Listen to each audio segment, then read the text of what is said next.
What's up, everybody? Welcome to the Smoking Tire Podcast. Today's episode is brought to you by Off the Record, and I am gonna need it probably because as you're listening to this, I am on the road and track Blue Ridge 500. I'm driving a Porsche 918 Spider. I'll tell you all about it when I get back. But if I get busted speeding and I'm running countermeasures, I've got my Valentine going, I've got Waze going.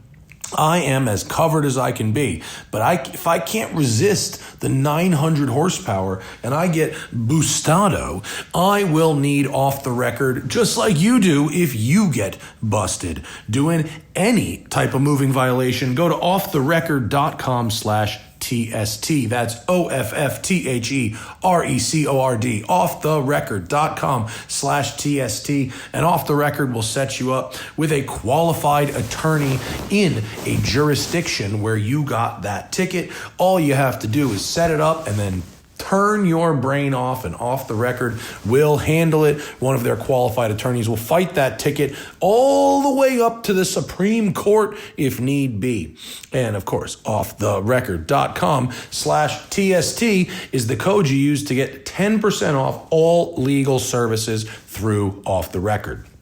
Of course, if you want to ask questions for the live show, if you want to get the show early, if you want to get the show without ads, if you want to get extra show access to early collabs and merch, etc., patreon.com/the Smoking Tire Podcast is where you do it.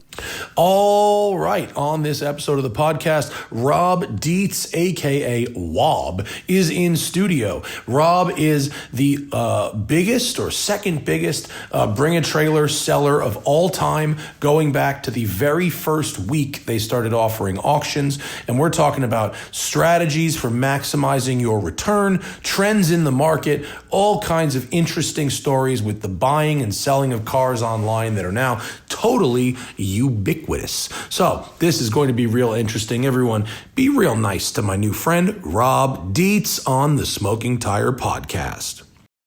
All right. Fucking welcome to the program. Thank you so much. Making the drive all the way from the valley in the middle of the day. Whoo, boy. In that giant ass rig. It's the best. It's the best. Dude, Rob rolls up. Is it a 2500 or a 3500? It's a Power Wagon 2500 with like a tent and a tire on top of the tent. It's like 12 feet tall. It's so enormous. At highway speeds, is it a whistle? No, it's pretty quiet, actually. Really? It's pretty quiet. Oh, yeah. Man, that's lucky. Best. It's a marshmallow. The shock absorbers are non-existent. It's just a stack of Stay Puffs on top of one another. It's great. Yeah, well, for the urban jungle that is the 405 freeway. 100%. Yeah, well, thanks for coming down, man. I appreciate it. Oh, I did that wrong.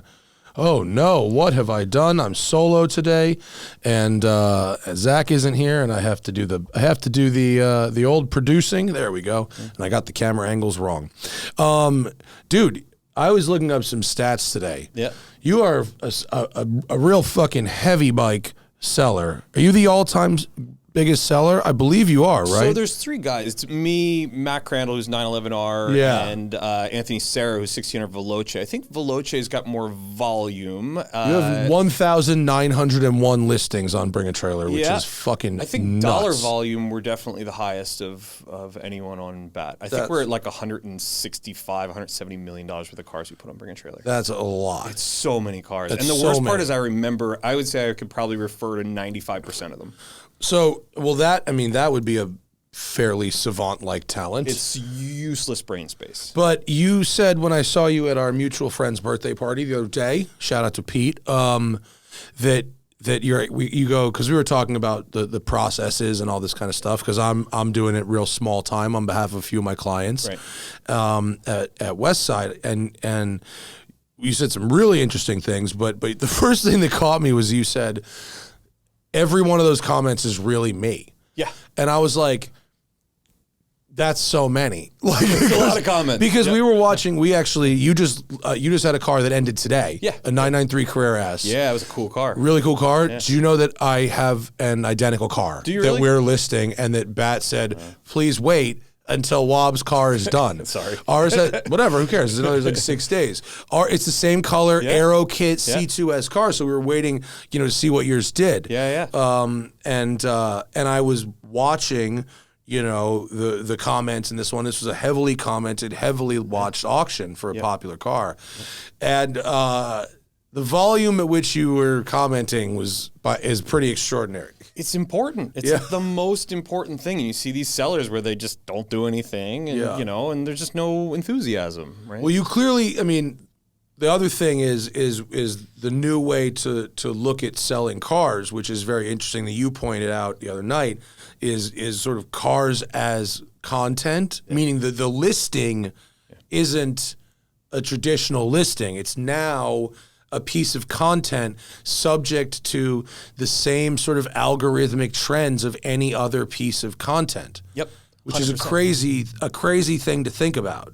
It's not just that. It's you're subjected to the same things that any forum or video or any other piece of content would have of opinions that may be verifiable or completely off base or that's intentionally meant to harm. You know? So it's a little sampling of the world. And it's for better or worse, it is like a full-on social hierarchy. Like there is like the number of thumbs up you've gotten, cumulative lifetime is next to your name.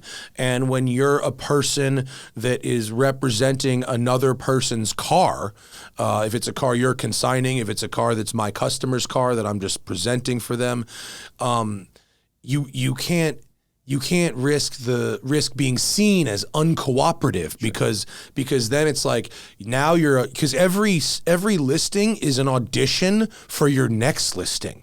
It's in this votable, socially immobile sort of system. Yeah, you hit the nail on the head because it's you're only as good as the last thing you sold. Yeah, right. And especially even the way Bring a Trailer structures it, we'll use them as the example.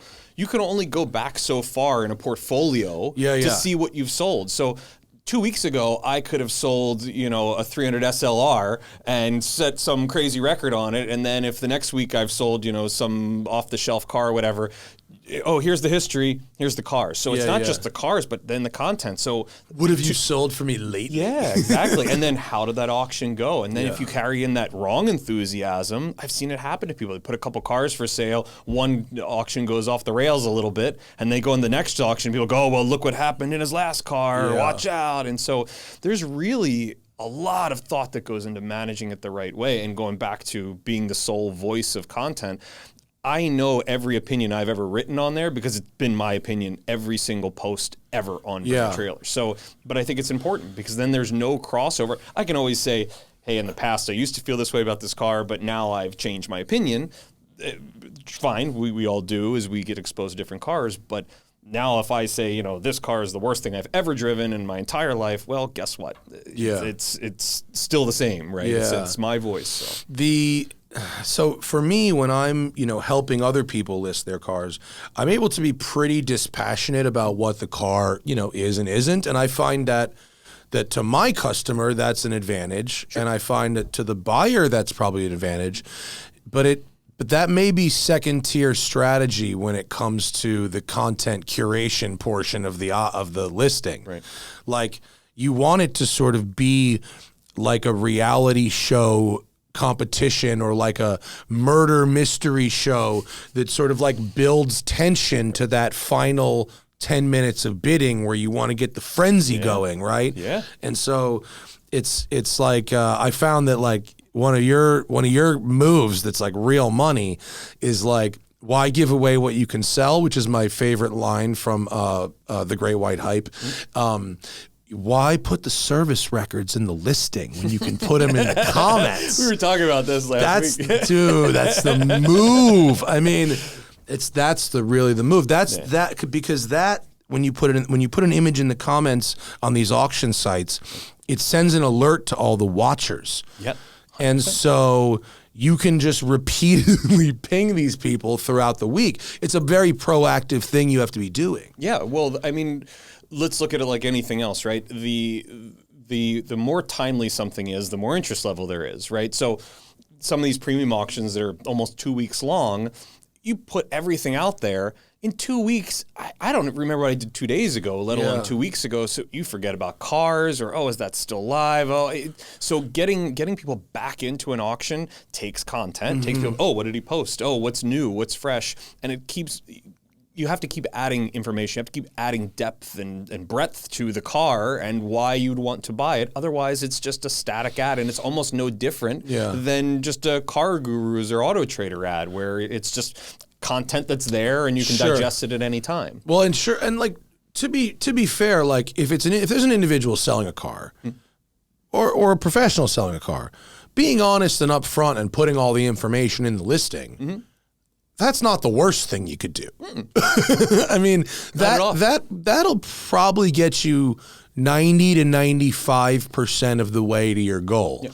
It's just that you end up with that flurry of activity on day one, and then you have nothing at all for 6 days, and then the flurry at the end. And so what the intent is to manage the flow of energy over the week so that people are constantly reminded that this thing is not only still there, but ending on this day and time. Yep. And the information's always growing. There's always a little bit more to learn about the car. So for a private seller approaching it to sell their car, I would say probably a little bit better to approach it with a much more holistic listing to begin with. I'd say for people that have been around the block a little bit, metering that out and being able to navigate the enthusiasm. Sometimes it's a way to reset the tone on something, right? Sometimes it's a way to hold back pieces that can be important, not only to add content, but maybe to redirect, right? Yeah. Maybe you've got a car that doesn't have a ton of records to it, and people go, oh, where are the records? Where are the records? And then you can introduce the records and be able to start speaking, creating the dialogue going forward to, here's the records we do have, and here's what we've learned about the car and the inspections and so forth. You can redirect tone as it can shift sometimes. Sometimes the tone's just like, oh, this is the best. And there's other times where people are really trying to chisel away. And I love both of them. I think they're both fun for different reasons, but you have to approach them from a different perspective. And if you've already given everyone everything, then they are redirecting tone, and you're just kind of having to, but but wait, hang on, let me tell you a little bit more about it. I think there's a way to do it where you can be a little bit more involving and add more depth to the car. How much investment are you putting into personally inspecting? Like, are you doing the equivalent of that $500 PPI on every single car so that you would never be surprised by someone else's PPI? Because like that cuts into your margin quite substantially. It does, but what we're doing is we've got a 172-point checklist that, for all intent and purposes, is a franchise dealer PPI checklist. We have it, we record it for every car. I'm always hesitant to post it because it's a non-neutral PPI from a perspective of a buyer. Right. So what we always say in our auctions is, everyone, please schedule your PPIs, right? It's the only real definitive.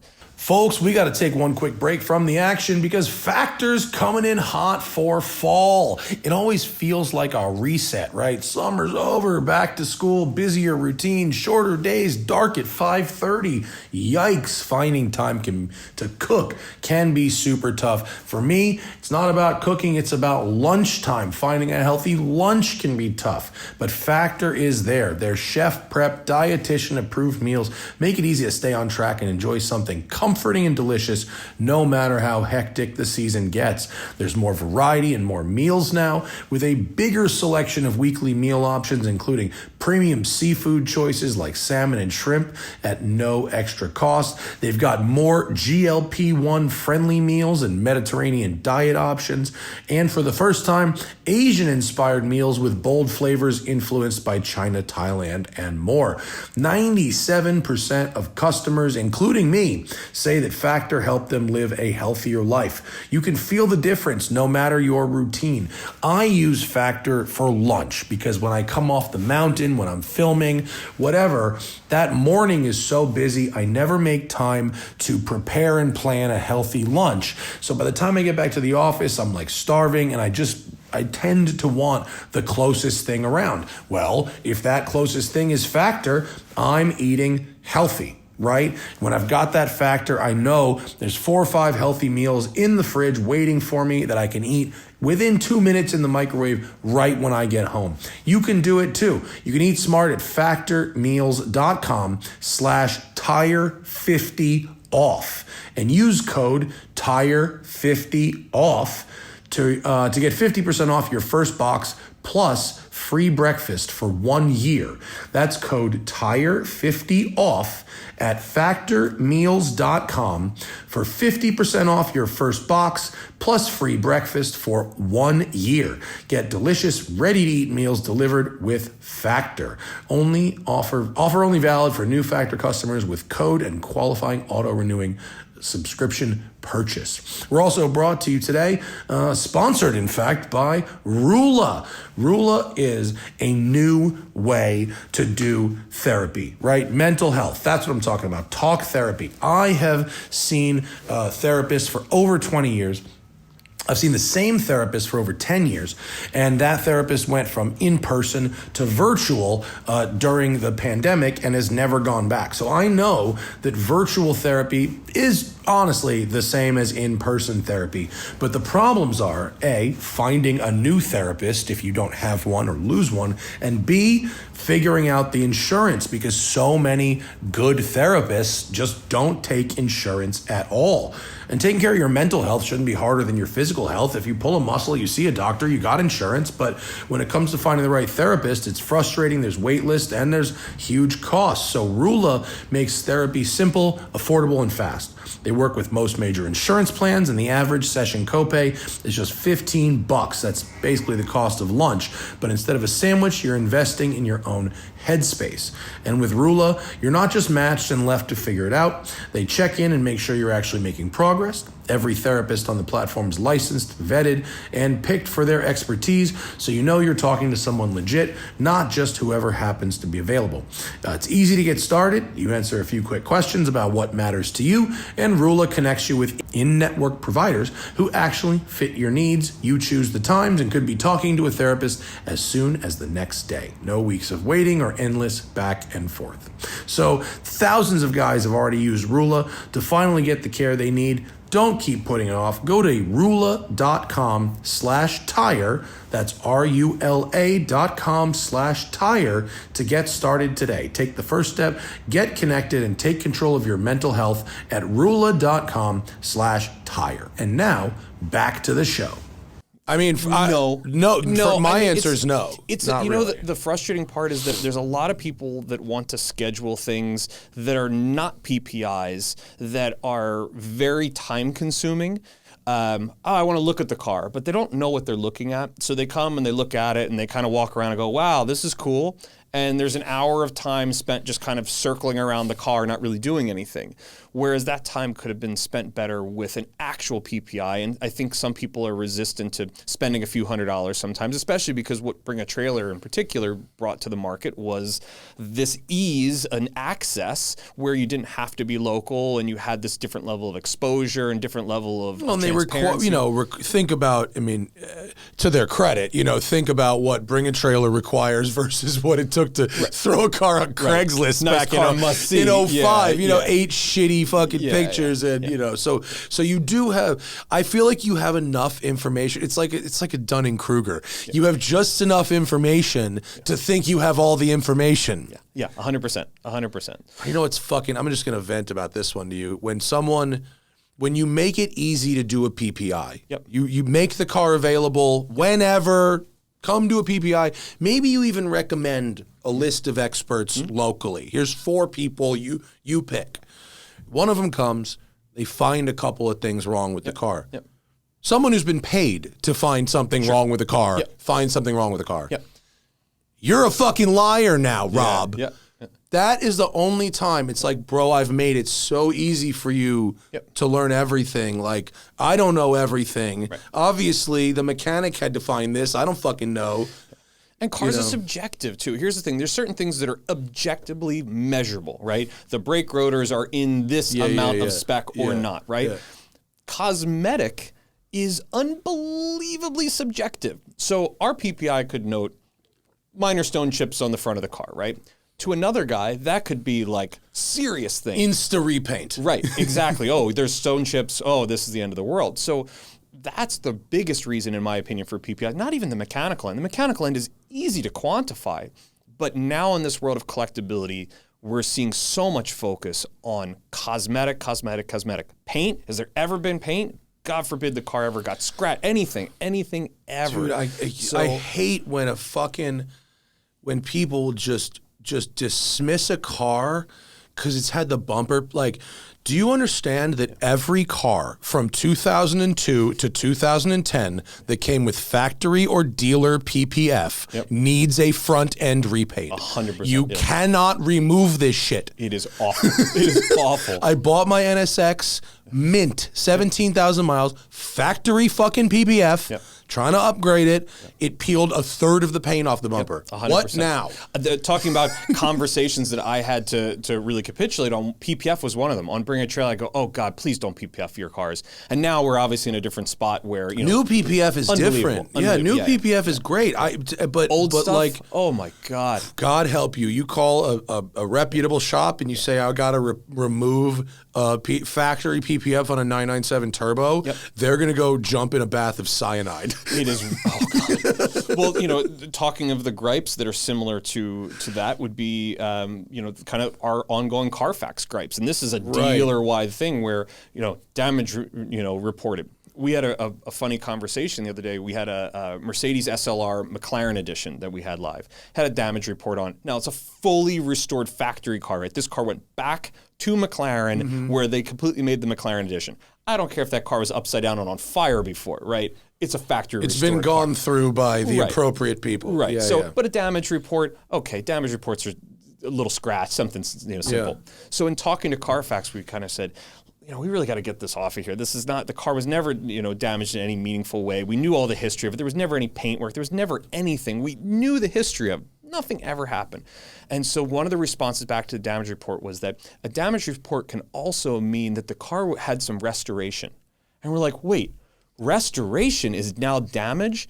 So that's the next part of it, is this living and breathing off of not only going back to Is there like an insurance scam where you can use, you know, a little bit of damage to get this spiraling while you're in there? I'm sure. Well, now there's another one because of when Ferrari's system went down a year ago or whatever it was. They weren't able to process cars that were in service, and cars that had been there a long time. Some people had taken advantage of it and then said, well, the car's been there too long, so now you can have to lemon law my car. And they were getting out just because their processing system was down. So there's all. Is that where all the SF90s came from? Oh God, the SF90s, the never-ending SF90s. Why is there so many? Yeah. It's the Volkswagen Beetle of Ferrari. There are, I mean, that's one of many proofs of that being rich doesn't mean being smart. Oh yeah. Well, look at how the market's reacted to it. Especially now, Ferrari announced, right? There's 40% going 2030. They're going to do 14 new models, right? 40% are going to be hybrid, 40% are going to be gas, and 20% electric. So 20% out the window. Right? So they're only making 80% of what we care about. And then even of the hybrids, we know that's a little. And look at how the market's reacted. They don't want them. Nobody wants them. Did you see Donnie's 16M? $830,000? Yeah, no. That's a hard pass for me. I've driven one of those. That's a no. But look at where that, 16M Scuds, everybody wants the most, limited contemporary classics. Everyone went Ferrari. No, and that's where everybody wants, why is Koenigsegg making a synthetic manual? Why does Pagani not have screens and they have levers and shit? Why does the new Bugatti Tourbillon has a fucking, watch movement for a gauge cluster? Yeah. I mean, they can't run away from screens and shit fast enough. I know. It's incredible. Yeah. Incredible. Especially in all the touch surfaces and everything. The feel of an analog car, whatever, even if it's your HVAC controls or your radio controls. You ever sit in do you do any of the fancy schmancy shit? Yeah, I like it like everybody else, but I don't do a lot of it, mostly because, we'll run a couple, maybe 3, 4. That's not what I meant. Sorry, not sell fancy cars. I know you sell some fancy cars. Have you ever This is going to sound so... Have you ever sat in a T50 or been around a Gordon I haven't Murray been in a T50? T50. No, So, like, no. T50s are special for, like, 10,000 different reasons. Right. But one of them is just the feel of the fucking knobs for, like, the windshield wipers is the greatest, most saddest. It's every switch is a Leica camera shutter in a T50. It's one of the most ignored things in cars. And then if we want to go back to SF90s, where everything is just pressing firm on a flat piece of nothing. Yeah, it's not great. And it's look, it's not a bad car either. It's a fun, good, it's a good car. Yeah. But it's not an exciting car. So here's an interesting conundrum then. And I'm about to maybe find this out for myself because I'm about to drive 1,000 miles this week in a 918. Okay. In Porsche's 918. All right. So I'm doing an interesting thing. I'm driving for 5 days, road tripping a new Panamera Turbo SE hybrid. Okay. Yep. And then I give that back, and then I do 5 more days in a 918. Okay. A 10 years old Porsche hybrid. Yep. So 918s are a perfect example of a car that should be worth less than its MSRP despite its rarity. Because of what we're just talking about, hybrids and digitization. And yet they seem to be worth not only more than their MSRP, but they've appreciated on a level above some of their contemporaries, which is wild. It's an interesting car. So we just sold 2 918s this month, right? Okay. And so it's been a topic of conversation, particularly as it pertains to its relationship to the Carrera GT. Right. And so one of the things that I've noticed the most, have you driven a 918? Yes. Okay. I've driven it briefly, and I will have a much more thorough report in 2 weeks. I'd love to hear back because I love the 918. I think it is a very seamless integration of the hybrid system done in a way that doesn't make you feel like you're driving something that's being supplemented too much. It's got one of the best throttle notes with an exhaust that's right behind your ear, and it's a chainsaw sometimes, it's a growl sometimes, it's a hum sometimes, and at high RPM, it's a GT3. Yeah. It's got all the right notes to it, especially mid-throttle, 4,000 RPM. It sounds like 4 chainsaws all being started behind you. It's lovely. Yeah. With the CGT, lovely car. There's no argument. I don't think it's a good-looking car. That's a personal thing. From a drive perspective, it's fantastic. Yeah. I love the CGT so much. Do you visually too? It wouldn't make my list of prettiest. Yeah. I don't hate it. Yep. I aesthetically give me a 911 GT1. Yep. Please, por favor. But driving it, no notes. Yeah. No notes. Yep. Yeah. So CGT, I think, will forever be one of these cars that is damned similar to, any other, the little bastard or, even if it is a wonderful car to drive, you need to start exploring that car higher up to be able to really enjoy it and understand it.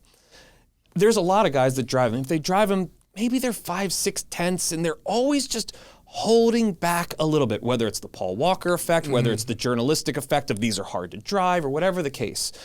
But I feel every owner is always holding back on them a little bit, particularly now. When they were newer, it didn't seem that way. Yeah, when a car's worth fucking 5 times its original MSRP, it's too valuable to rip on. But go drive a 918.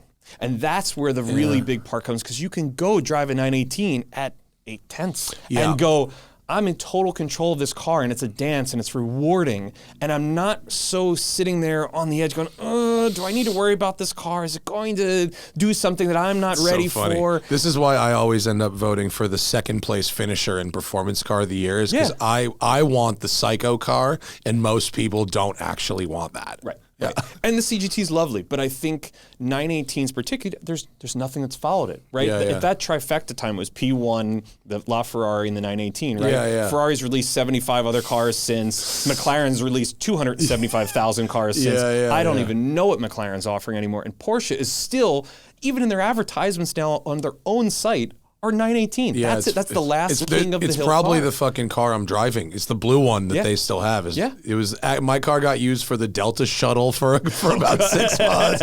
It's pretty funny. Yeah. The cars put in work. It's a real workhorse. They're lovely cars. Yeah. And they make sense why they're going up I and down, guess, because they're more when you approachable. consider that they are...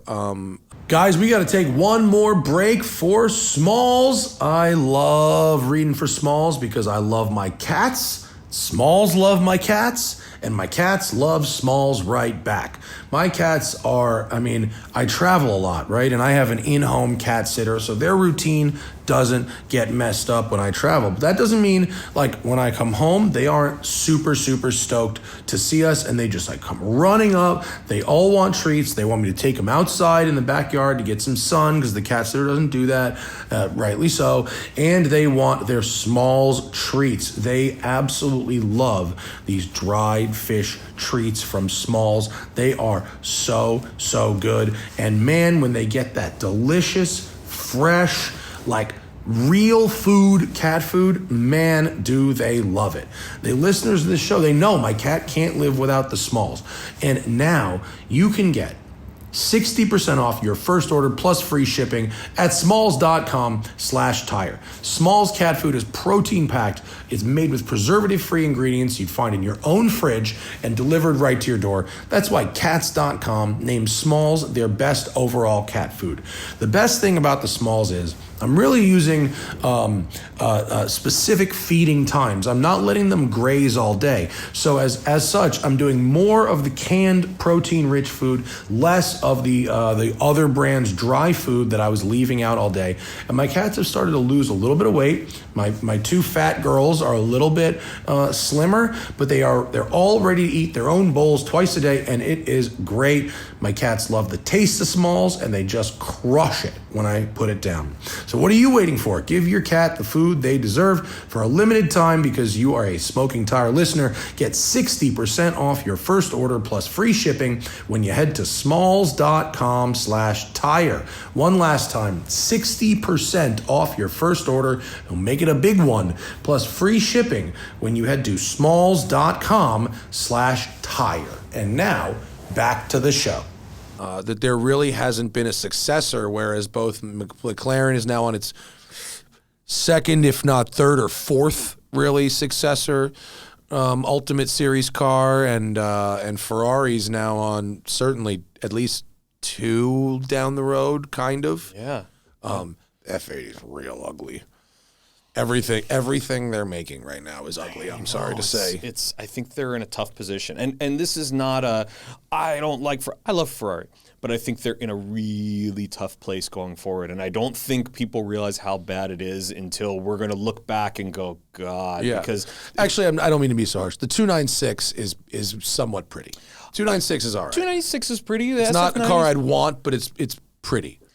I'm largely agnostic to it. I don't think any of them are. I think the spec drives some of the prettiness a little bit more than others. Sure. I think an off-the-shelf spec may just not be as much pop than a car. Dude, I think a low spec car in like a subtle color, like a fairly basic 296 in a blue or a gray, good, yeah. without too much flash on it, is like super pretty. Actually, yeah, I think so too. Yeah. I think the new 12C, the 12 Cylindre, is a pretty car too. It's in big. the right color. In the right color. Got to be the right color. But yeah, it's yeah. big. But It's a big all car. the special ones, all that weird F40 thing, that weird Testarossa thing. What are we doing over here? I don't know. To follow up the fucking SP3 with that, like one of the prettiest cars they've ever made. Like, damn. It's answering to the shareholder, and it's answering to kind of the powers that be, and they have to create volume now at this point, and they're not Porsche, right? Porsche's being substantiated by Volkswagen. So you can have a Macan that lives in 3 different iterations, and you can have these cars where you can spread some of the love around, but Ferrari's stuck. Ferrari, and they're a public company. They can't. Yeah, like no current Ferrari owner will accept them moving down market. No, right? Like a 911 owner isn't. Well, I shouldn't say that. When the Cayenne came out, people were insulted for a minute, and then they all bought them to drive alongside their 911s. Yep. When the Macan came out, people were like, will it be cheap? And then, most people ended up being like, you know what? That doesn't actually water the brand down that much. I doubt Ferrari people would be so kind. You can't do it. You can't do it. And so that's their never-ending problem, is that they're going to have to answer to shareholders. They're going to have to keep showing year-over-year growth. And you can only show that by increasing volume, increasing the amount of models. And there's only so many ways you can, put your suit jacket on as suit pants, or put it on and put your pants on as a shirt, So I'm curious. I think they have a tough road ahead of them. I think they need to get back to the same roots of where they used to be, which was a much more analog experience. And I think they know this too, but I think it's a tough road. Insane, because you'd think the margins would be there for them to do stick shift cars. I know. Like, you'd think. Well, like, you guys made the most legendary shifter in the fucking history of cars. I know. Incredible, right? And then you look at Porsche. Well, now their focus has been power, right? Everything 1,000 horsepower. And you look at Porsche, who's just been middling along with 500 something horsepower. For 12 years. I know. They've had the same output for 12 years in these cars. Unbelievable. Essentially. They've added, I'm sorry, if you go GT3 RS 4.0 2011 to current car, they've added, I think it's 42 horsepower. Wow. 42 in that car. A couple Briggs and Stratton. And Yeah. Yeah. I mean, having said that, I just drove the new Turbo S fucking hybrid, and it's, 10 zillion horsepower. That's cool. I start losing it there. I've driven the fast stuff. I've driven everything that's unbelievably fast. Yeah. It comes down to experience. Yeah. It's experiential. No, they're actually, I've said this in the last couple of shows, but just for you, the reason to buy a Turbo S now is not for that speed, because it isn't fucking usable versus the next 2 or 3 fastest versions. The 400 volt hybrid system, which you can get in the GTS also, unbelievable body control. Really? Yeah. Okay. So if you actually wanted to use one as a car a lot in an area that had not great roads, man, the envelope of talent of that suspension system, it's nice. It's nice. Yeah. You can get it in the GTS. You do not need the Turbo S power, but if you gotta have it, you gotta have it. Let's talk about you for a minute. Okay. So you've been, on the one hand, just a car dealer. On the other hand, you have car dealer, my friend. A used car Very dealer. Good deal for you, my friend. A used car dealer. On the other hand, you've been at this. When was the first listing on an online auction platform? Well, with Bring a Trailer, God, I think we were like auction 60 or something. I always forget what it was, but it was really early on. Like, I remember Randy and like Gentry like coming down and us being like, "Hey, this is cool. Like, the cars are selling." Did you ever have a brick and mortar store? No, I wound up really growing my business at the exact right time that Bring a Trailer was growing, because I started this. My real quick background was I was in finance, I was an invest banker, and then I quit, nothing lined up. My life has always been in cars. Investment banking was just feeding racing addiction and all the other things, right? So when I started this, I had no clue what I was actually really doing or what I wanted to do. I just knew it was going to be in the car world because it's what I grew up doing.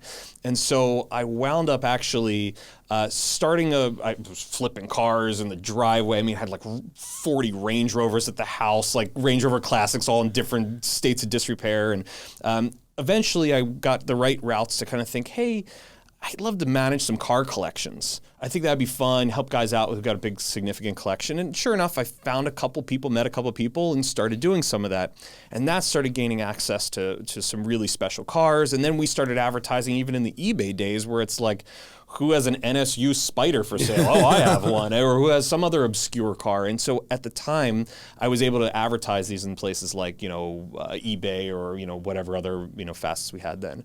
So when Bring a Trailer came around, we were, they were just a blog, right? And it was like, cool. I started reading it when it was just like shit they found on Craigslist. Yeah, exactly. And the funny part, that's actually where the WOB WOB name actually came from, just a forum name, because before they were selling cars, it was a forum, and that was just a screen name I used for everything. It's so funny, people who just like get stuck with their usernames. Yeah. Like, you think fucking Shmee would want to be Shmee today?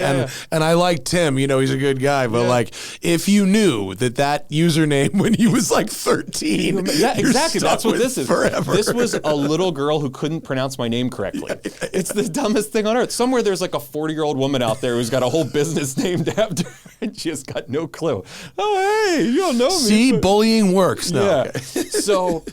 So we started with them, and I was managing a collection. Mike Malamet, you know Malamet. Yeah. So I was managing his collection, helping him with all his sales, and doing just a bunch of stuff for the collection.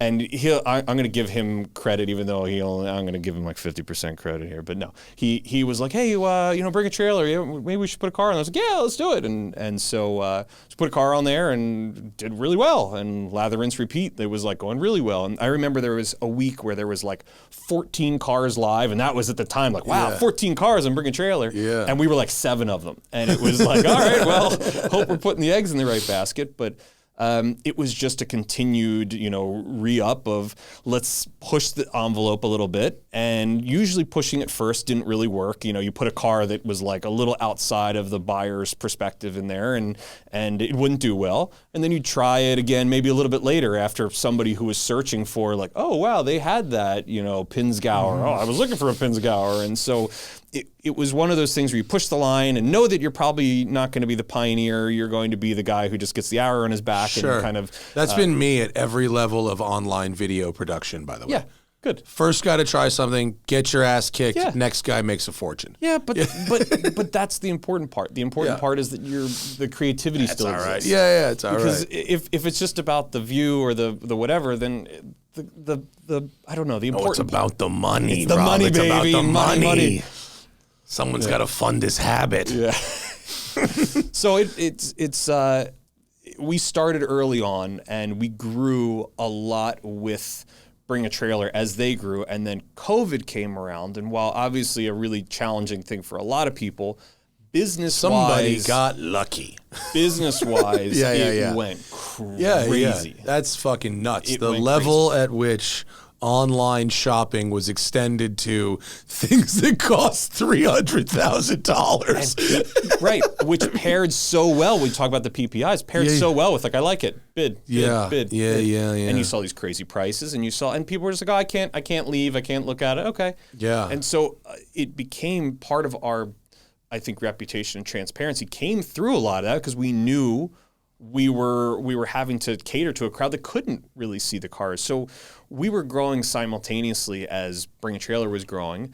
And I think it's been a really important part of it has been this like, know that this is a new way of selling cars. And because of that, we never created a real, I'm a brick and mortar, I'm a California retail dealership, but like I'm not the glass dealership by the highway. I'm not the come on in President's Day sale. I'm like a windowless warehouse, like go away, no one's home. But when you know what you're looking for, this is the right place. Yeah. Right? It's not, oh, I'm trying to decide if I want one of these cars. You know what you're looking for. Like, I've got an Istera in right now. No one on earth is looking for an Istera aside from like 1 or 2 people. Yeah. If you know, this is the right place. But you're not coming in and like, I think this is the one, honey. Yeah, Yeah. Well, you got to get to that. So, I mean, I have a few procedural questions, and then our patrons through the Patreon, of course, patreon.com/the Smoking Tire Podcast, have some really good questions today, and I'm going to hit refresh on that one more time. But okay, so are there cars at this point in your career?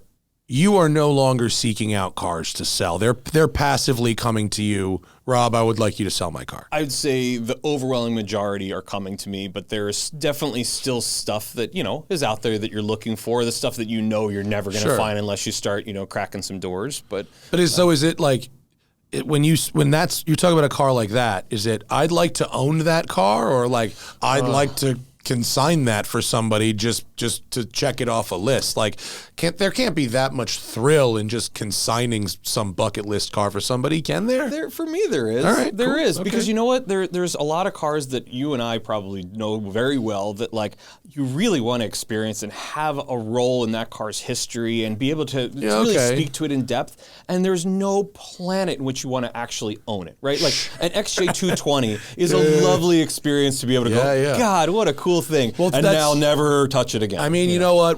I care for other people's shit for a living, and so I get that taste that way. Right. Yeah. I know what it's like to maintain this thing and keep it alive and keep it happy. And and you're getting press cars, and so you get it's the same cars, with me. Press cars are the ultimate. Right, because you're just You taste. Yeah. You taste. Yeah. I was super spoiled for a while. I got press watches. Oh, God. I mean, you want to talk about a press watch? It's exactly there like it is. It's exactly like a press car. Okay. Have you never fucking read any like watch journalism? I know about as much about watches as I do about, you know. You don't need to, but like if you go to certain websites, like Hodinkee is the biggest one. I've heard of that You've website. heard of it. Okay. Yep.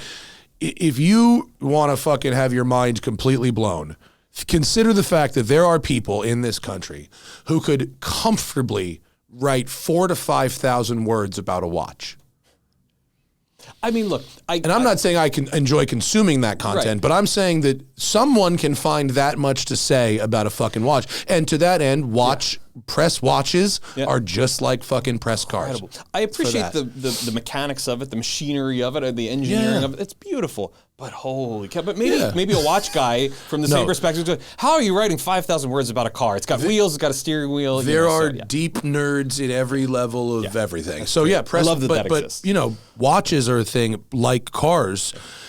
I can't tell you the number of watches that look great. On my friend Carl Ruiz, rest in peace, one of the smartest people I've ever met. He told me in 2019, 2020, he goes, Matt, a watch, a house, a car, and your building are all the same size on Instagram. And this greatly benefits small things as opposed to big things. It works against big things. Yeah. And so many people will buy a watch based on what they see on Instagram, but you could fuck with a picture so bad on Instagram, and a watch might look good like this and horrible like this, or be like top heavy or whatever. Interesting. So anyway, press watches have saved me tens of thousands of dollars in not buying shit I might have had to buy to learn. Right. You know? Same with cars. Okay, consumer advice. Yes. To what degree do you recommend people repair shit on their car before listing it for sale? It's a balance. It's like anything, right? It's the simple view of that is spend $5,000 to make $10,000. Otherwise, disclose. Yeah. Right? I mean, there's some people that go, I don't care. I just want to be able to offer the best product. And generally, that's how we approach things too. But there's certainly going to be a time where the return not only for it financially, but the return for it visually starts becoming a point where you go, well, we're not going to make the car 50, 100% better because we've done this thing that's going to cost $25,000. It's money in, money out. Yeah, I think disclosure is important. Make the best possible product you can, but there's also always going to be a point where it's like, hey, there's a chip in the hood, the quarter panel. Let's use a quarter panel. That's always a great one. There's a chip in the quarter panel, but that's going to be respraying both quarter panels, blending into the trunk and down the door. Then is it really worth it? No. I mean, there's a point where you want to embrace what a car is. There's a point in which you really need to make sure the integrity and the originality and all of that's there, and you just close. Yeah. But I think there's certainly pre-servicing and making sure it's ready to go, making sure there's nothing that's outstanding. I think people really do want, if it's a modern car, not some like 40s thing or whatever, if it's a car from the last 15 years, I think people want to be able to fly in and drive it home. At least have the option. People say that. And then they don't. One of the few times somebody ever did it, the guy fell asleep at the wheel, and I was like, never again, or is anyone picking up a car ever again? Wow. So it's something we actually kind of don't encourage. We're like, ship the car. It's cheap. Get to know it on your own property in your own neighborhood. Don't get to know it through the desert in New Mexico or something like that. We've had a very high percentage of people pick up the cars here. Really? Mm-hmm. Oh God, just my own Bentley, my Turbo R. Really? Picked it up, drove it to Seattle. Oh God. Yeah. Oh God. Yeah. Car's got tasteful mods, catback exhaust, wheels, things like that. Return to stock or leave the mods? Depends on the car. Most of the time, if you're looking at something that's truly collectible, you're talking about a car that's probably better stock. But if it's a well-known, we were talking about Damon cars, and this is a different kind of story. I find that brand name packages are okay. If it's to a point, an AMS Alpha 9 or a Calvo Demand motor, or even if it Hennessy Venom 1000, if it's a known quantity. Yep. Then it's probably okay. Yeah, it really depends. It depends on the car. It depends what you're looking at. I've got a good conundrum going on right now. I'll give you it really quickly. I've got a Challenge 360 Stradale in right now. 6-speed conversion, gated conversion. Awesome. Now, love as a car, I love it. It's the best. Yeah. It's like the mini F40. It's fantastic, right?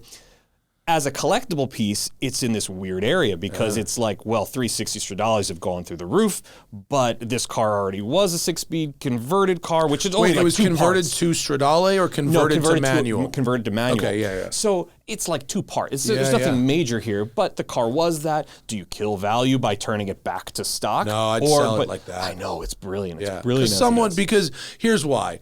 Somebody who knows what that would be like to drive will want it for that. 100%. 100%. Like me. Come drive it. Come drive it. What do you guess something like that is worth? So this is the question. Everyone with 360 Stradales, we're all asking ourselves the same question because the last one on BAT did like 605 or something like Can I also, ludicrous. for the record, say fucking hard pass at that? Wow, right? Crazy. Get a fucking Modena and put a fucking straight pipe on it But for it's not even about that anymore. $87,000. Look at what Speciales are going for. Especially it's crazy. I know. But so because crime is legal and money's fake. Well, everyone's looking for the next best stock, right? Yeah. It's no different, right? It's the Apple oven of. Okay, so are you on the over or the under? I think it's between. It goes between what a great Stradale goes for and a great real manual Modena goes for. I'm between that bracket, but I would say it's certainly closer to, I don't know, definitely closer to the Stradale mark than because 360 sticks have gone down. They've been softer. Okay. So there was the big pump up availability of manual swaps. Yeah. It's not the only way to get one anymore. You can get one for cheap if you want. Yeah. And most of the swaps are like pretty much not discernible from the factory cars. Yeah. So it depends on the car. Get back to the car. It really depends on the car and depends on the goal. And some of them you just got to embrace, and some of them you may want to. If you put a set of wheels on, that's the big one. Wheels. If it's just wheels, take them off. Put the stock wheels back on. Yeah. Because that's it's like the stuff in the title photo that's important, right? So if it looks like it's like on rims. Different story. Though, actually, speaking of that 993S that we had this morning, that was on rims. They were pretty cool. It looked pretty cool, actually. Good, didn't it? It did look good. I know. Did it come with the stock wheels? I didn't see. No, I only had the twists. Yeah. So ours has the stock wheels on it, but it comes with a set of speed lines. Oh, I know off this car. the car. The same color car, isn't it? It's the same color. I know the car. And it has a binder that is like, if this guy wasn't taking care of a car, he'd be fucking murdering people with this crazy binder. I know the car. It's beautiful. Yeah, I agree. I think the only reason we were talking about it, I think, with the owner, but I said, I've got this other one in. And it was like, you're going to have a wait here. Yeah, maybe he just called us. Oh, meanwhile, he had to wait anyway. I know. Great. Okay. Are there, I want to ask you fun shit, but I also want to ask consumer questions because I know people want. Okay, if it's an individual listing a car, be an individual for a minute. What do you think? Do you think they should really try the trickle out the stuff strategy, or if you're an individual coming out of nowhere, just try the full on honest approach? I think an individual has a different route than a dealer. I think the individual becomes a lot more about the story. And the story is what your theme is going to be as you post through. So rather than metering out service records, if I were a private individual, I'd be metering out my story and my experiences with it. I'd be posting pictures. Here's me with the car at Darien Gap, and here's me and my wife, and create the story that the next guy, when he goes to Cars and Coffee, gets to regurgitate it and go, it was this guy and he took it to the Gap and blah, blah. That's the private individual theme, I think. Yeah. As a dealer, it's a little bit different, right? Our job is identifying value and being able to present it transparently and be able to show off an asset that we believe is a worthwhile asset for people to invest their money in, right? It can still run in the same theme, right? Private versus dealer, but I think it's different motivational factors. I think there's less people buying story a little bit from dealers unless it's a storied car. Unless that's the whole thing. Yeah, because face it, I mean, I know where most of my cars are coming from. I know most of the stories because we source cars differently, but if we're going to apply an overall dealer metric, most dealers out there are buying cars at auction or they're getting them on trades. They don't know about the car. So it's a little bit more of a different storyline that they have to tell. Sure. Yeah. Let's see. I have one more for me, and then we're going to let the people on our Patreon ask their questions, which are the real consumer questions. If you're running the whole shit over there, I mean, you must have people helping with it, right? But if you told me today that we had to do the show at this time because you had 4 cars closing in a half hour this morning. How many auctions are you capable of running simultaneously by yourself before you start to go a little insane? We've found that our cap is about 20 a week before something starts losing attention in a way that it shouldn't be. It's tough at 20 at our current kind of way we manage things. But the more challenging part is particularly the timing of them when they end together.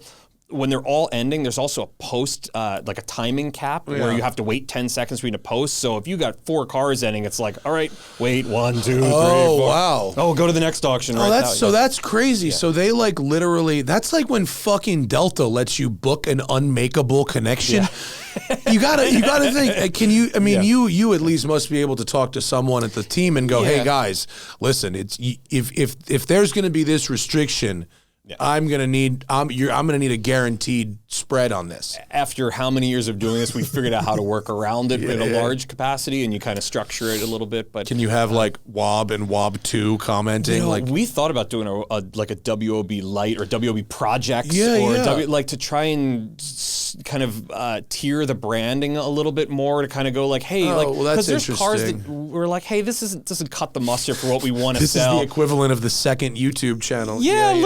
A little bit, but then it's a whole nother rabbit hole. No, I just meant so you could have someone else logged into a different account commenting. It's not a bad idea. It's not trying to take advantage of the system. It's working within shadow the limitation. WOB, I like it. Yeah, I like it. Yeah, exactly. That's a good idea. All right, so let's so 20 a week. Okay, cool. That's about the cap. And do you keep all them cars on site? Yeah. All right. Yeah, everyth's got to come to us. You got to have it. I got to know we do too. You got to have it. We're up to around 4 or 5 a month, which I'm very happy with. That's great, yeah. We're not a dealer. Yep. We just help people sell their cars privately, and we charge a flat fee, which is different than other people do. Yep.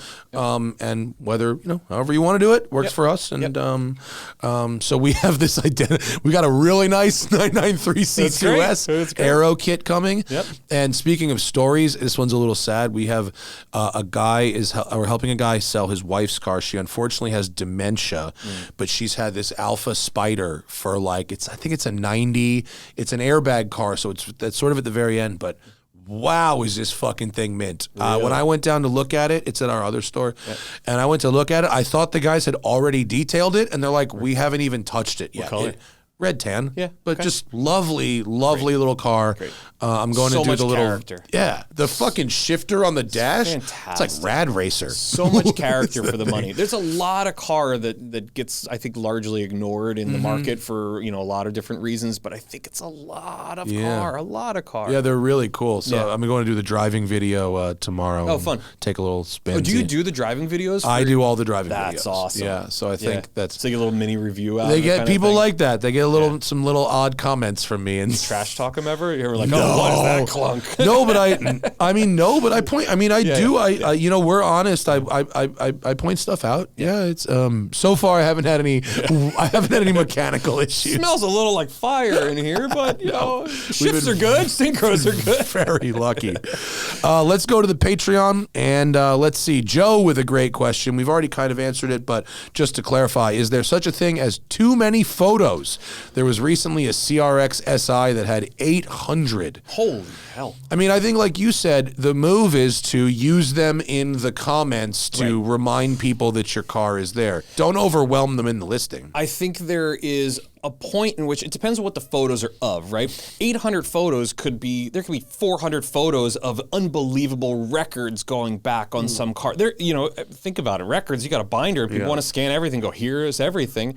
But if you got 800 photos of the car, I mean, a small car, especially a little I Honda. think one of the biggest things that people do is, and you're going to agree with this because you know this, is they go take photos of a car and they just go shutter, just complete, and there's just a regurgitation of whatever they shot. Nothing's edited. Half the stuff's I don't out need of frame. 40, 41, 42, 43, 44 degrees of angle. I don't need a 1 degree spread for a photo. What we try and do with our photos is we'll have a high photo count, but what we try and do is present in different light. And I don't necessarily just mean, we do outdoor because everyone thinks that outdoor is the only way you can like gauge a car, but studio, as you know, the lights will show a speck of dust. It's like hard to shoot in the studio. The sun, you can hide almost anything, but there's some colors you really need to see them in the sun, so we show both. But even in the studio, it's making sure your lights are positioned in different places. So I want to be able to look down the car. I want to see how straight it is, right? Yeah. I want to see the car lit up top. I want to see, so some of that requires, you can't light the car perfectly from every angle in every time. So some of that's just repositioning the car and getting the light right. So somebody who's doing it on their own as a private seller, you may want to move the car around and experiment if you're outside. Experiment with the sun at different angles on the car rather than just walking around it and making sure that you can capture, like, I want to see down. Is there any dings? Is there any dents, any waviness? How's the paint quality? Like, some of that stuff's really important. Paint meter photos matter. If you paint can get meter those, photos matter, yeah. If you can get them. They don't always, it doesn't always work, but they do, it does help. And it doesn't always tell the right story either, so you have to be thoughtful about it too. Yeah. So, Jeremy Spokane, Washington State says, how much does seasonality play into results? Are there better or worse times to buy or sell? I've heard like time of day or day of week can even matter. Please explain. That's a really good question. So personally, 90+% of our cars I want ending Tuesday, Wednesday, Thursday. Now, this is just my own personal preference. Bring a Trailer, when they start, because that's when you want to be there monitoring the end of the part of auction. that is true. But Bring a Trailer originally started, their auctions ended Tuesday, Wednesday, Thursday. That's what they had found or thought would be the best days for it. And then only over time did they add Monday and Friday, and then only over time did they add weekends. I like the Tuesday, Wednesday, Thursday. Number one, Mondays can be overwhelming. Some people aren't focused. Some people are just not there, or, you know, they're dealing with stuff. Fridays, people leaving early, whatever the case. Weekends, 50-50. Now, it doesn't mean you can't have a great auction that ends any of those days. I try and buy cars. I can't buy stuff any of those days necessarily either, right? So there's times where it makes sense. There's times it doesn't. I like a little bit of it on my own for those days. I don't think there's a wrong answer. I don't, you know, I've seen strong results on weekends. I've seen strong results on weekdays, and vice versa. Seasons, you know, there's this idea that in spring, I should wait till spring to sell. Well, you and the other 200 million people think the same thing. So even if there is more buyers in the market because it's spring, there's also a lot more supply. It's because everyone else had the same idea too. So you've just matched supply and demand is all you've done. So my suggestion is I like to generally give a little buffer around major holidays. Like, I don't really want to end on like the 24th, 25th, or 26th in December or something like that. But I've had good results before Christmas and right after Christmas. But like a little buffer around. Get it in time for Christmas isn't the worst thought. No, I had some world records in December, like a week before Christmas. So I think give a little buffer to the major stuff, but I don't think there's a real seasonality. Even this summer was, like, for us, a lot quieter than our past summers, whereas fall, which typically September, October, are a little quieter, we're a lot busier. So there's a little push and pull to it, and you don't really know what you're getting, so I wouldn't hold back. I was an economics major. For me, it was, you know, the market I know is better than the market I don't, which is, I know the market right now, I can speak to it right now. Well, if there's a better market down the road, I won't know. Maybe it's worse. Just embrace what you have. Yeah. John Hennis, see you next Tuesday. What cars have the most annoying bidders and commenters? Oh, this is the easiest question. Oh, I love this question. Ferraris aren't so bad. Oh, okay. 560 SL. I'd rather pull out my own fingernail. No way. Okay, that's C2 interesting. Corvettes. They're pretty painful. There's a certain era of BMW that can be a little painful, but not terrible. Why the 560 SL? I have no clue. I don't know if it's the buyers or the passion for them, or because they made so many of them. And I loathe selling. Like Dean Lombach, you know, shout out to Dean because I love him. He's a very nice person. He sells a lot of Mercedes out in classic Mercedes in New Jersey, and this is what he focuses on. And I'm like, you have the worst job on earth. Like, I like 560 SL. They're cool cars. Yeah, they're fine. Man, they're painful to and C2 Corvettes. Oh, that Phillips screw was March of 63. The car was made in April of 63. This car is not a good asset. Sure. In that vein, Johnny Slasher says, how do you engage with the peanut gallery on BAT? Some commenters are helpful and insightful, others not so much. What is the balance between being engaged and helpful as a seller without being drawn in by the trolls? That is the biggest thing. As a seller, if you're a private seller, do not engage with it. Be diplomatic. Yeah. Diplomacy is going to get you a lot further. And you can also just wind up really squashing something kind of quickly with most people, which you can just wind up saying, I disagree with you, and that's okay. We can both have different opinions about this, and I encourage you to come get a PPI, inspect the car. Heck, come out. Let's get lunch together. Let's talk about the car. I encourage you to get a first-hand opinion rather than just speculating on what you think you see. If they have a point, then embrace it. Hey, you got a point there. Yeah, I didn't see that scratch there. Sure. And getting into an argument is going to kill the auction, kill the value, kill everything. So be diplomatic, be patient, and know, yes, some people are trying to grenade stuff purposefully. Some people just don't know any better, right? It's some people like, give it the old Countach thing where it's the worst driving car on earth. It's no different driving than any other 80s Ferrari, but the journalists at the time made it sound like it's the worst driving thing, and you go into a Countach auction and everyone goes, well, it's a shame these drive so bad. Yeah. And it's just the same thing. So some of it's just not, it's just ignorance, and some of it's people being intentionally. And I think, dude, my experience was admittedly a lot less than yours. Is if someone is being like a shitty commenter, look at their comment and bidding history before bothering to respond to them. Yeah. A lot of these people are just shitty commenters. They're not there to buy. They're not serious. They're there to just try and show off how much they know about whatever. Yep. And like a non-response to that is okay. Yeah, and sometimes it doesn't require a response. Exactly right. Yeah. There's no requirement that Bring a Trailer says that you need to respond to everything that somebody says. Well, the fear is to get, once you're doing it as long as you have, that fear is probably gone. But when you're small or just started or an individual, you don't want to get branded an uncooperative seller. Right. Because it is a social hierarchy system. So the temptation is, well, if I don't respond, I'm uncooperative. Yep. Even if this person is asking in total bad faith. Yep.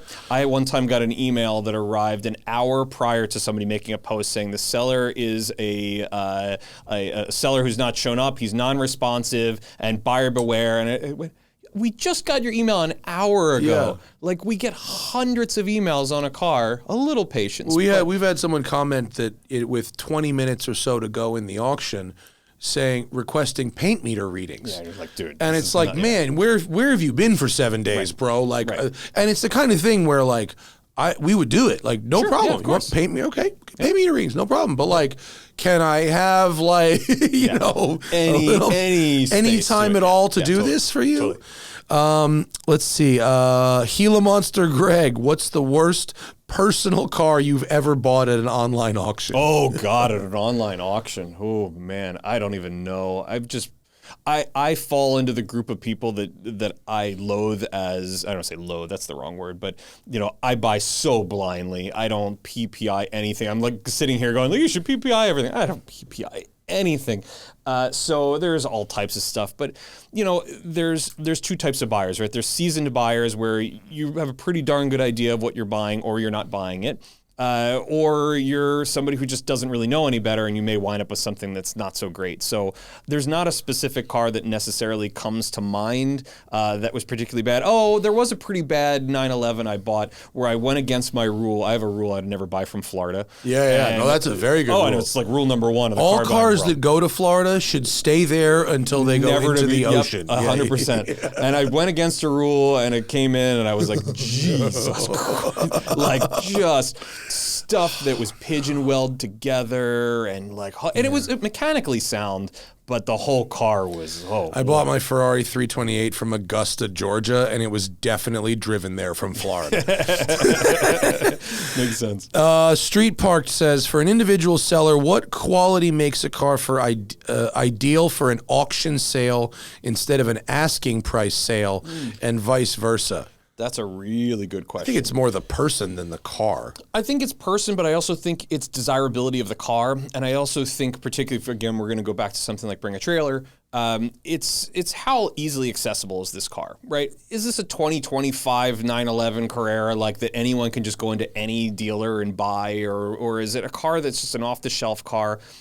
You're not going to have really that fight, and that's what you want at an auction. And I don't mean that in a negative tone. You want passion. You want people excited about, like, wow, I really want to buy this car. I bid up a Buick Estate wagon, a 1990 Buick Estate wagon yesterday to $25,000, and I commented, I'm like, to the other guy, where I'm like, how far are we going to bid this $10,000 wagon? And like, why did you want it? Because it's awesome. Because it's passion, right? Yeah, and so that's what's great about auctions. So off the shelf stuff, there's not going to be passion. It's going to be, oh, it's a cool car, but I can find another. But rarity, desirability, hard to find spec, that's a good reason to send a car to auction. Sure. And also, like, a reason to not is, like, if you, I mean, I hate to say this, but, like, if you have something to hide. Yeah. If you have something to hide, one person at a time seeing your listing and asking about the car, and you only need to justify whatever the fuck they're asking you, versus open forum, anyone can notice anything in any photo or any service record and bring that to everyone else's attention. 100%. So, you know, not that I suggest selling a car with dirty laundry, but, like, if you're fucking jammed up, you know what I mean? Like, well, you know what? One of the things that I think people really appreciate on online auctions is obviously transparency, but project cars do well.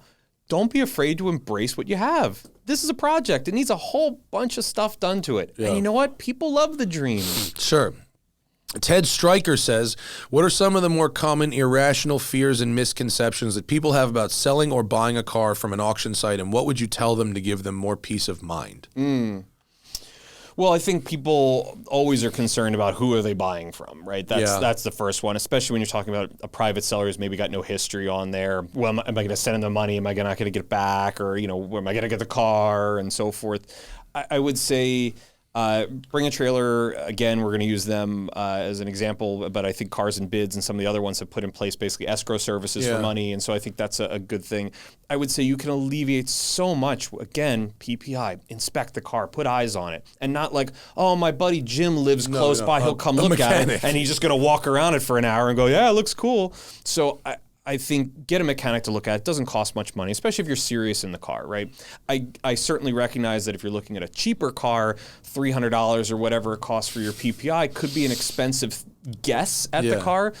Simultaneously, on that cheaper car, if you have $1,000 repair on it, that's a material number. Spending a couple $100 to not buy a total shit box is money well spent. Right. For sure. Rob D's Nuts. Expert guidance, reserve versus no reserve. And I have my own opinion on this, but you as a dealer, I'm interested in what you have to say.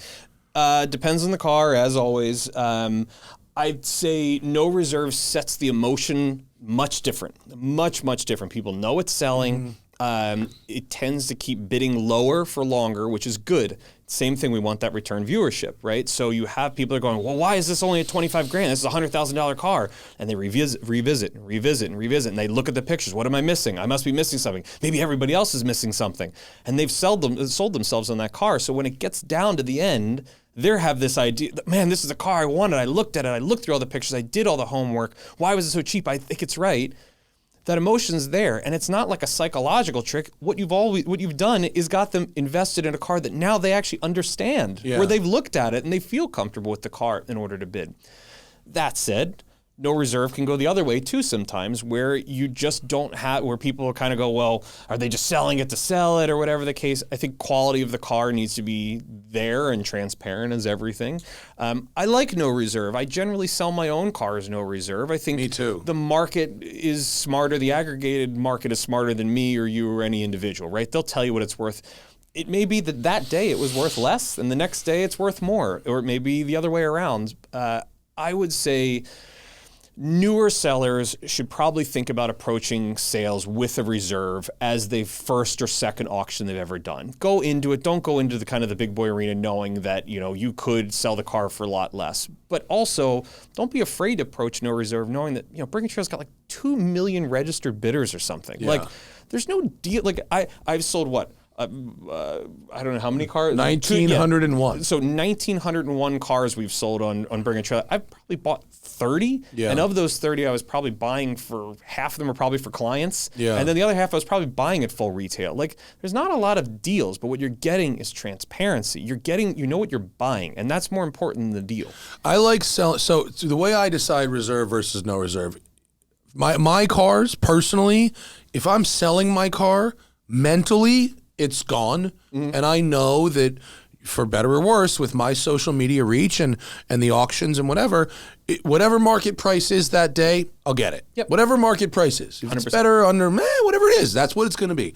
And I try to tell everyone else that too, because we are capable of putting enough eyeballs on your car that you'll get market price, whether or not that's what you think it is. So I tell people, I say, look, if this auction ends, and you go through this and you still own the car, but you haven't taken a lower number, are you happy that you didn't take this lower number? Or are you annoyed that you still have a car that you wanted gone? So if you want the car gone, fucking let's send it. And you're going to get what you're going to get. I'm going to do my best.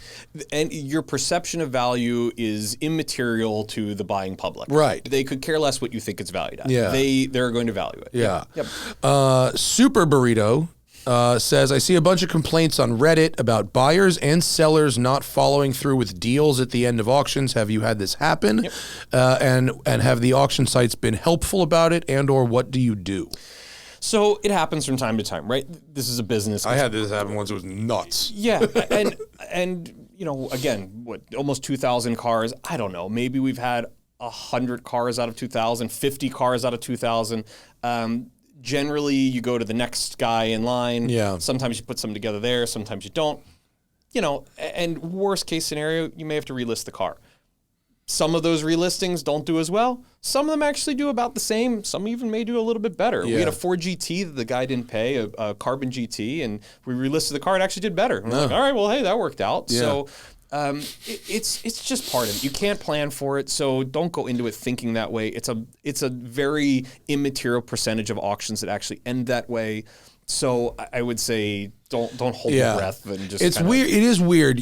I found that a few times someone bids on a car and wins, and they don't really seem to understand that they then have to send a fucking wire to somebody to pay for that car. Like, wait, I have to. Who is this? I'm sending it to a stranger. No, you're sending it to the person you just bought the car from. Like, what did you think was going to happen here exactly? And then the only one where they actually refused to pay was real crazy. It was not even an expensive car. It was a Mini, and auction concludes. Okay. And they then came to send the money, and they go, I looked you up on Google Earth, and this was when we had just opened our other store. Oh, and you're a dirt lot. Google Earth hadn't caught up yet. Google Earth shows a construction site. I just looked up on Google Earth. You're not even a real business. You're a construct. I'm like, whoa. I'm not sending money through this. This is all crazy. And I sent the emails to Bring a Trailer, and the next bidder in line, Matt, would you take $200 less? Yes, I would. Click. Game over. And it was fucking crazy though. The only good side of when when somebody doesn't pay for a car is some of the times it's just a ghost, you never hear from them, but a lot of times you get these unbelievable stories. Just lunatics. They're the best stories ever. Like fairy tale kind of stuff. So at least you get a good story out of it. Okay, the big question, slow-mo in DFW. It was asked a few times. Cars and bids versus Bring a Trailer. Why would I send a car to one versus the other? There's different markets. They both do things very well. I don't know Doug that well. I know him a bit. We've spoken a couple times. He's done really, really, really well. Cars and Bids is a legitimately viable and good platform with a lot of tech that I actually like their software better. As a seller, it's like a nicer piece of software to use. I would agree. And I think Bring a Trailer realized, I'm not saying anything that's like, oh, hush, hush. Bring a Trailer has been had this massive growth on a website that was effectively a WordPress site that's been having to like continually band-aid a site that really needs a complete redo. Now, it's a very good functional site, but yeah, Cars and Biz was able to come out a little bit later and make it a little bit more functional. So, but there's definitely different audiences there, and what Cars and Bids did that Bring a Trailer did, and that's the thing that a lot of these copycat sites are missing, is that they had organic audiences, right? And Doug brought his organic audience with him, which is a huge part of his success. Bring a Trailer had first mover. Doug had a huge core audience to jumpstart the business. What does anybody else have? Right, exactly. And so what Doug has, though, is his audience is a little bit different of a sector of audience, right? Different dynamic, different people, different buyers, different cars. So I think modified cars seem to do pretty well on there. The kind of more 2000-y forward cars seem to do well on there. I think he's geared a lot towards people that aren't necessarily collectors, who just want to drive and enjoy their cars and screw around and have a light heart about some of it. Whereas Bring a Trailer certainly has that, but there's certainly a much bigger population of diehard collectors who want everything exactly the way it left the factory. It can't be any different. So if I had, like a modified E63 or something like that, I'd probably send it to Doug. That's probably the right place for it. But if I had like a really, really tight and right, or 918 or something, whatever, it's going to go to Bring a Trailer. But it doesn't take away from Doug's platform at all. I think he's got a great thing going, and I think he'll continue to build it. And I'd love to keep giving him business, and we do give him business. But I think it's just different collector bases, so it would depend on what car you have and what you're looking to market. Two more. Username says, I'm a small independent dealer selling 5 to 35-year-old enthusiast cars, some online. And despite doing a full inspection, full service, addressing possible mechanical issues, road testing them myself, I still have vehicles that sell, get shipped across the country, and arrive off the truck with random issues that never happened while the car was here. Do you experience similar anomalies, and how do you deal with it? That is the never-ending thorn in my side. We always joke that cars know when they're changing hands. It doesn't matter what it is. I had an XKE that I was driving myself for a long time. I drove it everywhere. Perfect.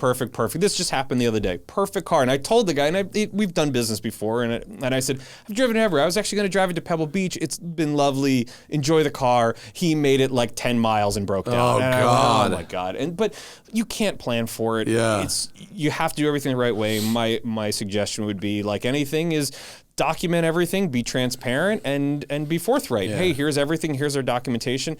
I tend to really lean into, hey, it broke. Hey, let me help you out. Keep me posted. Like, I can't plan for all this stuff. Simultaneously, there's a no warranty in my opinion, right? You buy the car, something happens. Something happens right away. Yeah, let me help you out. But 2 weeks down the road, I can't plan for some electrical component failing. We can't sit there and test every relay or what. It's impossible, right?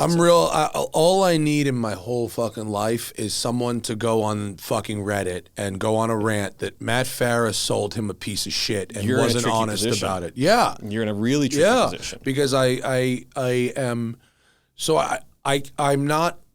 I refuse to lend my reputation to anything but my business's honesty. And so I'm really honest about stuff that sometimes maybe my customer wouldn't like. Did you have to tell him that there was a stain on the phone? I've had that conversation. I did, man. Because I'm not fucking dying on this hill for your stained carpet. Exactly. My reputation's worth more than making you an extra $2,000 because somebody thinks that. We have never had a problem where we've sent a car across the country and something happened, but I could totally see it. You will eventually, and you work through it because it's their cars. They're living, breathing things. And also, like, man, if you've had it, like, the person you sell it to, they drive different from you. The car responds. They don't. 100%. The car was fine. Well, this guy doesn't know how to fucking heel toe, and he blows the clutch. 100%. Your fault. Last one, Matt and Zach, romance fanfic author. Is there such a thing as too much attention for a listing, such as bringing too many uninformed eyes to the conversation, or is all publicity good publicity? I would actually say largely the latter. I think even if the conversation is contentious, even if people are saying you're right, you're wrong, and there's a lot of posts, as long as you did your due diligence going into it and you know what you have and you embrace it and you do well with it, right? This is what I have, this is what we know, and everyone can, poke around and suggest whatever they want to do and let them have the conversation. Sometimes the post that I just make is, I love watching this conversation, guys, keep it going, because have your opinions. Here's what we believe, and we encourage people to do their independent research, and we'll present every bit of fact that we have. But again, they're cars. There's always going to be nuance to them. There's going to be little things. Well, why are your paint meter at 7 or 8 mil? These cars are usually 5 or 6 mil. Yeah. Well, maybe this color was a little thicker. Have you paint metered this color? I love the conversation. It's what makes this enjoyable, because if this was just cookie cutter, every sale was the same, it wouldn't be fun. So embracing it is I think part of it. So I think all press is good press in large part, unless you have people nefariously trying to grenade an auction. I had a car. Well, that's when someone talks shit specifically to drive the price down so they could maybe get it for cheaper. Right. That's mega shitty. Yeah, 100%. We had a car that was who was it? Bobby Rahall's car, whoever's it was, and we bought it from him. And somebody went, this wasn't his car, and I'm his best friend, and he never owned this, with like 30 seconds left in the auction. And we're like, what? We literally bought it from him. Like, it was on his showroom floor. Like, it was something ridiculous. And I'm kind of piecing it together. No, the story about the guy who came to do a PPI and the PPI found something and then the guy called me a liar. That guy then was fucking battling to the end with somebody to buy the car. Yeah.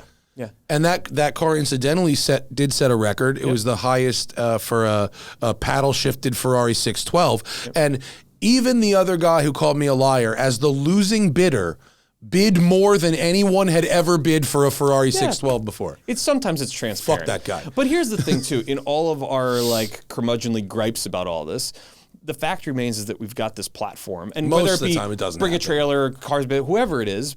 But we've got this platform that is completely different than selling cars in the past, that is so unbelievably inclusive, both nationally, internationally, whatever you're looking for. It's unbelievable. So to somebody who's trying to think about approaching selling a car online, and all these are great, hey, I'm either putting a foot in the water, I'm trying it, or I'm trying to figure out my way, I'd say without a shadow of a doubt, it's the way forward. I think brick and mortar dealers are going to slowly become kind of the dinosaurs. I think they're still necessary, and there's still guys that are going to do great business, but we see this shift of these guys who are the brick and mortars selling on Bring a Trailer. I mean, that for sure. Yeah. Shout out to my boy Doug at Switch Cars in Ohio. But I don't want to be in a world where every new car is being sold like this either. Agreed. That would just be fucking horrible. Agreed. And there's no point in that. That's a different story. A couple of times you've seen a dealer fucking selling a brand new, when the GT3 first comes out. Yeah. Some dealer is just going straight to this, and you go, guys, even if it only goes to your best clients, come on, I don't like where this is going. Yeah, and we're part of that problem, but in a way that I think is also important. And I think being able to see these cars as they transact in a public manner is important. On a dealer end, we're pitched cars constantly, and people don't realize how many of certain cars are out there. Particularly, I won't name them specific because I know people who own these kind of cars. They're well, you could name that. That's a good one because now that it's settled down a little bit. Yeah. But everybody in LA got all their STs were on the same boat. Yeah. So in 1 week, out of nowhere, there was about 35 911 STs that fell on Los Angeles. Yep. And every single one of them, if I pitch something to somebody in the dealer world, I promise you, it will go to 900,000 people by the end of the day. So much so that a lot of times you get your own cars pitched back to you. And everyone's trying to get involved in it and take their piece. Everybody needs the middleman the world. So what I love about putting those cars up is, okay, great. Maybe they're over MSRP. Maybe it's not a car that, how dare this guy flip this car. Look, flipping sucks. I'm not talking about flipping. I'm talking about just new. Yeah. New. Yep. This car's on MSO. It's never been titled. It's never been sold. And I feel differently. I like seeing those get exposed because it allows the market to actually consume what's going on instead of speculating. Because take a GT3 auction, especially with the new .2s that just came out, right? Everyone, well, my friend can get it for this. Well, I know you can get them for this. Well, my dealer will sell them for this. Well, here you go. Guess what? Here's an auction, and now you know what actually the What number did it is. go for? Have you done one yet? We did 3 .2 tourings. I think we're the only one that's put any .2 tourings on BAT. One was R&M. We sold it afterwards. I'm not going to disclose the number, but it was a healthy number. The second one, I think we sold for somebody was reaching. It didn't meet reserve, but it stopped at a number you were happy with. Yeah, well, it stopped at a number that we weren't going to sell it. We sold it afterwards, and it did well. There was an excited buyer on the other side, and it was the first one publicly available, really, in any capacity. The second one we sold, I think it did, I don't know, 80 or 100 over, maybe somewhere in there. I don't remember offhand. 90 over, and I think the third one was something similar to maybe afterwards. So that market, I think, has established itself in a place that's a little bit softer than the .1 market right now for more desirable specs of .1. I think people are looking to see what settles down with tariffs and so forth before they really know. But now, here's a concrete example. Whether I like it or not, whether my clients like it or not, the greater market, this is the market right now. Here it is. And the first car we went was interesting because it was an R&M car, but we had some other, stuff in the background, and we knew that there was a little bit more meat on it. And you got to operate in your best financial interest. You're a business, and you're working for your clients in a lot of points. So, but I like those cars being able to be publicly consumed. I think it's important that they are, because otherwise it's all speculation, and speculation leads to a really stagnant market, because then everyone thinks, well, he bought it for this and I heard this. So I do have my qualms about it. I don't like how they are immediately back on market from a buyer, from an enthusiast perspective, but from hey, we're part of a greater market here, I think it's important. Sure, okay. I'll take that. You got, what do you got? 4 cars up right now? I got a quiet week right now. We got on Bring a Trailer for Wob. We've got an Aston 1 DB4. Yep. We've got a 24,000 mile Bentley GT. We've got some cab chassis that thing's awesome. Truck. It's so cool. And we've got a 33,000 mile E320 cab in Imperial Red over tan. Low mile. Yeah. Well, I just got one of these. Did you? They're great. I got one for free. As a project from my wife's uncle. Okay. 60,000 miles, but it's been parked outside in Long Island for 2 years, so it's very scruffy. Yeah. So we're taking it up the road to CMS Motorsports, and we are turning it into the E500 Cabriolet that Mercedes never built. And you don't want to make that a monoposto slammed on the ground. Yeah. Just go cool. Yeah, all the way off the deep end. Yeah, we'll make it look like an SLR. No, actually, one thing we have discussed is doing a rear tonneau speedster style cover, like a 90s Saleen Mustang with that fucking roll bar. I think we were both at Radwood, and we were like, and he's like, what if we do the fucking styling bar? I was like, that's great until you roll the car. He's like, oh, it'll crush like tissue paper. Instant death. That was great, Rob. Thank you for coming down. Yeah, I appreciate your time awesome. and your insights. Selfish a little bit for me, because I wanted to pick your brain on some strategy stuff, but also I hope the audience learned something. Thank you to our patrons for such good questions today. We certainly appreciate you. I'm sorry you're not catching it live, but without a Zach, I simply cannot manage that. It is too much for my little fucking monkey brain to handle. I can only do a couple things at once, and managing a live stream while having a good conversation is not one of them.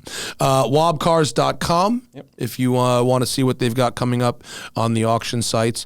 And if you'd rather pay cash instead of commission for your listings, we're here for you at Westside Collector Car Storage 7 days a week. See you guys next time. Thanks very much. Bye.